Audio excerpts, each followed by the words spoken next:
Friends welcome back to my channel. केमन आछो तोमरा? आशा करी सबाई खूब भालो आछो, सुस्थ आछो और आमिও खूब भालो आछि। आजके होच्छे रविवार और आजके एकटू बेरोते लेट होयेछे। ना ना ना ठीक टाइमेई बेरिয়েছি। আমি রিয়ার ঠিকানায় যাচ্ছি, ওখানটা কিছু কাজ আছে কম্পিউটারাইজ, সেই কাজগুলো কমপ্লিট করব। কালকে তো যাওয়া হয়নি, তোমরা সবাই জানো কালকে আমি বাড়িতেই ছিলাম। আর এই দেখো চলেও এসেছি পুরো ঘেমে ঘুমে একসার।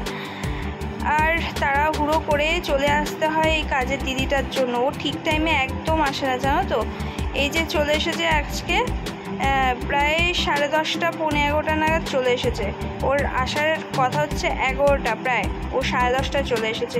আর এদিকে তো বাইরে খুব বৃষ্টি হচ্ছে বলে আমি এই কাজগুলো নিচে নামিয়ে রেখেছি, কেন কি আজকে নাকি ঝড় হওয়ারও কথা আছে।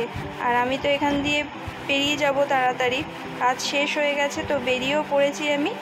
এখন প্রায় দুপুর 2:30 বাজে। আর এখানটা দেখো রাস্তাঘাটের অবস্থা পুরো ভিজে চপচপ করছে, চারিদিকে জল, টিপ টিপ করে বৃষ্টি পড়ছে। আর এখানটায় আমি বাসের জন্য অপেক্ষা করছি, অনেকক্ষণ লেগেছে আমার বাসে পেতে আর কি, অনেকক্ষণ ধরে অপেক্ষা করছিলাম, বাস আসছে না কি করব। জয়দীপকে বলেছিলাম যে আসতে বারণ করেছিলাম, কেন কি স্কুটিতে গেলে তো জানোই ভিজে ভিজে যেতে হবে, তাই জন্য বাসে যাওয়াটাই ভালো। আর আমার কাছে ছাতা ছিল, অসুবিধা হয়নি কিছুই। তো অবশেষে কিন্তু আমি পেয়ে গেলাম বাস। আর বাসটা বেশ ফাঁকা ছিল আর খুব ভালো করেই টানছিল, খুব চটজলদি আমি পৌঁছে যাব আশা করছি সেটাই। এই বাসে উঠে গেছি দেখতেই পাচ্ছ।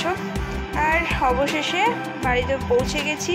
বাড়িতে পৌঁছে লাঞ্চ করে তারপরে একটু চলে এসেছিলাম ছাদে, কেন কি এই মেঘলা ওয়েদারের উপভোগ করতে আমার ভীষণ ভালো লাগে, ভীষণ। আর আমি এসেছি দেখে ও আবার অনেকক্ষণ হয়েছে তো এসছি ছাদে, তো ও আবার চলে এসেছিল ছাদে যে কি করছো না করছো এই বলতে বলতে। সারা দুপুর একটু ঘুমাইনি, ঘুম আসেইনি। তারপরে বিকেলবেলা ওকে বললাম যে একটা ডিমের অমলেট করে দিতে, ও করে দিল। আর নিজেও খেয়েছে, আমাকেও দিয়েছে। আর আমি এখানটা রেডি হয়ে গেছি বাবার বাড়িতে যাব বলে। তো চলো যাওয়া যাক এবার বাবার বাড়িতে। এই দেখো যাচ্ছি, গিয়ে তারপরে তোমাদের সঙ্গে দেখাচ্ছি। ওরে বাবা, সে আমাদের গাছের আম দেখে নিয়েছি। আর এখানটায় দেখো এই আমগুলো কেটে মা কিন্তু মুখের সামনে ধরে দিয়েছে, বলছে যে তোরা খা। 2টো আম ছিল এটা, আর বেশ ভালোই মিষ্টি, মানে গাছের পাকা ফল খেতে সত্যি খুব ভালো লাগে।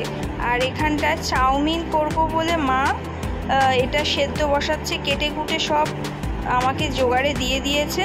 আমি কিন্তু এবার চাউমিনটা রান্না করব। সবাই বললো চাউমিনটা তুই কর, তো আমি করছি চাউমিন রান্নাটা। কিছুই সেইভাবে দিইনি, ওই আলু দিয়ে একটু সিম্পলভাবে চাউমিনটা তৈরি করছি। এটাই অনেক ভালোভাবে যদি আমি করি ভালোই খেতে লাগবে আশা করি। এই দেখো চাউমিন রেডি, আর আমাকে আর জয়দীপকে দিয়ে দিয়েছে।